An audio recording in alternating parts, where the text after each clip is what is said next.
L'extrait de l'ouvrage Ma rencontre dans le bois de Diellegem de Raoul Sferrand, tiré du manuscrit non relu. Remerciant les membres de l'institution qui a permis et contribué pour la rédaction de ce chapitre. La confusion. Voici un extrait. La confusion est la coordination ou la précision. Une confusion peut se définir comme un ensemble de facteurs ou de circonstances qui ne semblent pas avoir de solution immédiate. En l'occurrence, une confusion dans la vie, dans la nature est faite de mouvements, au hasard. On reste dans la confusion aussi longtemps que toutes les particules sont en mouvement. C'est-à-dire, on est dans une confusion aussi longtemps qu'aucun facteur n'est clairement défini ou compris. La confusion est la cause fondamentale d'échec. Si l'on connaissait la structure de sa ou ses confusions, quel que soit son niveau d'intelligence, on sera encore plus intelligent. Dites-vous que vous avez mieux compris quelque chose s'il vous arrive de pouvoir l'enseigner. En matière d'éducation, 99% des échecs sont dus au fait que l'étudiant était dans la confusion. Pour étudier ou vivre sa vie, il faut pouvoir tenir tête à la confusion. Si vous voyiez tourbillonner dans une pièce un grand nombre de bouts de papier, ceci aurait l'air d'une confusion jusqu'à ce que vous repériez un bout de papier qui deviendrait le bout de papier par rapport auquel tout le reste serait en mouvement. Autrement dit, on peut comprendre un mouvement confus en se représentant une chose comme immobile. Tout vous serait confusion dans le flot de la circulation à moins que vous ne vous représentiez une des voitures comme immobile par rapport aux autres voitures, et donc que vous voyiez les autres par rapport à celle-là. Un standardiste qui reçoit 10 appels téléphoniques en même temps résout la confusion en désignant un des appels comme le premier auquel donner son attention pour répondre. Une fois l'attention accordée à un des appels, la confusion des 10 appels simultanés s'atténue. Une personne est loser ou perplexe dans toute situation prêtant à confusion. Jusqu'à ce qu'elle ait parfaitement saisi un fait ou un élément représentatif du reste dans le but de tout saisir et résoudre le problème de la confusion. Aussi énormes et insurmontables que puissent paraître les confusions, elles sont toutes composées de données, de facteurs ou de particules. Elles sont formées de parties. Saisissez l'une de ces parties ou localisez-la parfaitement.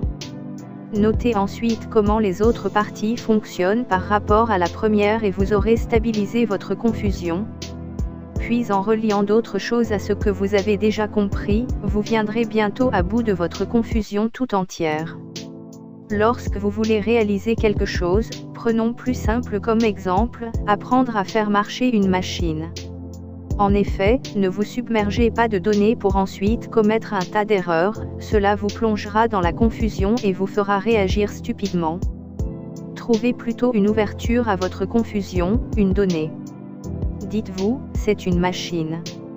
Il se peut que toutes les instructions aient été auparavant jetées à la tête de quelqu'un n'ayant aucune certitude réelle, aucun ordre réel dans l'existence.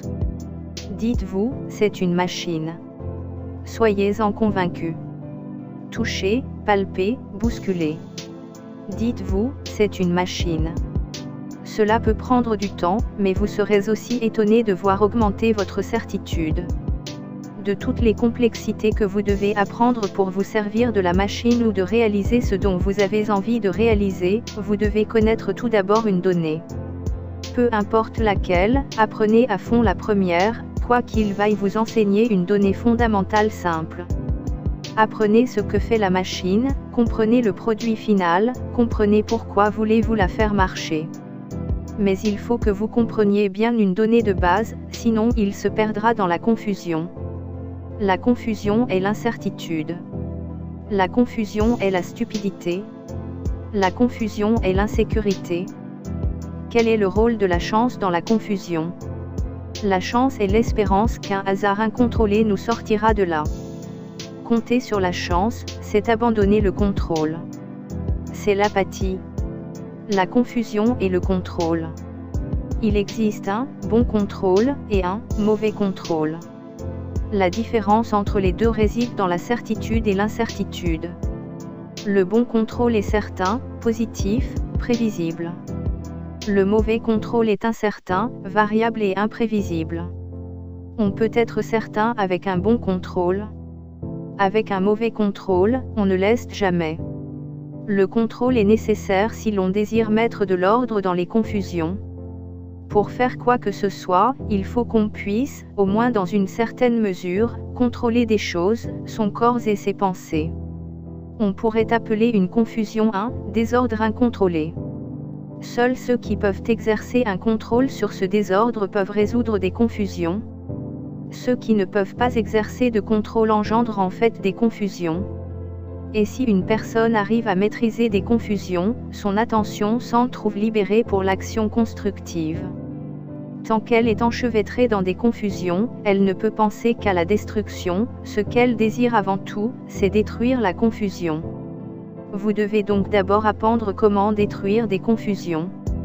Et ceci peut être assez simple à faire. Lorsque toutes les particules semblent être en mouvement, arrêtez en une pour voir comment les autres se meuvent par rapport à elles, vous trouverez alors qu'il y a déjà moins de confusion. Ayant adopté l'une d'entre elles comme donnée stable, vous parviendrez à en aligner d'autres. De cette manière, vous pouvez voir et comprendre une urgence, une machine, un projet ou la vie elle-même. Pour plonger quelqu'un dans la confusion, il suffit de localiser ces données stables et de les rejeter, de les contester, de les désavouer par des critiques. Ensuite, on n'a qu'à ébranler ces quelques données stables pour remettre en branle toutes les confusions de la personne. Sachant ceci, à vous de voir comment contrecarrer quelqu'un qui a l'intention de vous plonger dans la confusion, dans les doutes dans le but de compromettre votre réussite. La confusion n'est pas un élément inévitable de notre vie. En appliquant le principe de la donnée stable, on peut progressivement remettre en ordre et aboutir au succès. Réussir à éliminer la confusion n'a pas de seuil de perfection. C'est-à-dire, on n'est pas forcément censé comprendre ceci, l'entreprendre à la perfection pour avoir un résultat positif. Mais, c'est plutôt à base du principe, plus vous comprenez mieux, plus les résultats seront positifs. Moins vous comprenez, moins le résultat sera positif. C'est pour vous. Des fois on croit savoir ce qu'on veut dans la vie ou on croit avoir réellement son attention sur son objectif ou sur le bon objectif, mais en réalité il en est loin d'être le cas. Dans ce cas de figure, on perd beaucoup de temps et beaucoup d'énergie sur les mauvais objectifs, pour en fin de compte avoir des résultats infructueux et finir par s'acharner sur son mauvais sort entretenu inconsciemment par soi-même. Ensuite procéder de la manière courante, et la plus connue, de faire, de refaire, encore et encore la même chose en attendant les résultats différents. Je vous prends un exemple. Vous voulez réussir financièrement, vous voulez faire fortune. En même temps, vous êtes en quête de notoriété. Ces deux objectifs ne sont pas du tout impossibles à atteindre. Je ne dis pas que c'est facile, mais possible. En effet, ce qu'il faut savoir c'est que les procédés pour atteindre les deux objectifs sont très similaires. Ils sont similaires d'apparence, mais en réalité, ils sont de procédés de nature complètement différente. Compte tenu de leur similarité apparente, vous pouvez vous laisser facilement prendre dans la confusion. C'est-à-dire, en étant en quête de la notoriété, vous pouvez croire que vous êtes en quête de la fortune. Vous rêvez vivre un jour une vie de rêve. Vous vous dites, pour réussir à vivre une vie de rêve, il vous faut de l'argent. Grâce à l'argent, vous allez réussir non seulement réussir à vivre une vie de rêve, mais aussi à vous faire un nom, à acquérir de la notoriété. Jusque-là, votre raisonnement reste logique. Mais, ce qui est important dans tout ça, c'est de savoir que, se faire de l'argent et se faire une notoriété sont deux réalités qui ont chacun deux procédés différents. Vous devez d'abord vous assurer de réellement viser la fortune, en vous y prenant avec le procédé adéquat pour ce fait et non inconsciemment en train de viser la notoriété, vous attendre aux escomptes du procédé pour la fortune. Rassurez-vous de réellement viser la notoriété, en vous y prenant avec le procédé adéquat pour ce fait et non inconsciemment en train de viser la fortune, vous attendre aux escomptes du procédé pour la notoriété.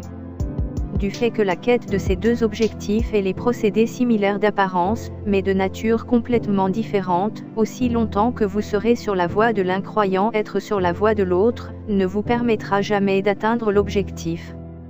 Je vous laisse une minute réfléchir en vous mettant en situation. Rendez-vous compte de la frustration. car vous êtes convaincu être dans le bon. Mais les résultats escomptés restent négatifs, infructueux à tous les coups. Merci pour votre écoute. Rendez-vous à la sortie des presses. Bien cordialement. La sphère de Sphérant, à la Sphérance.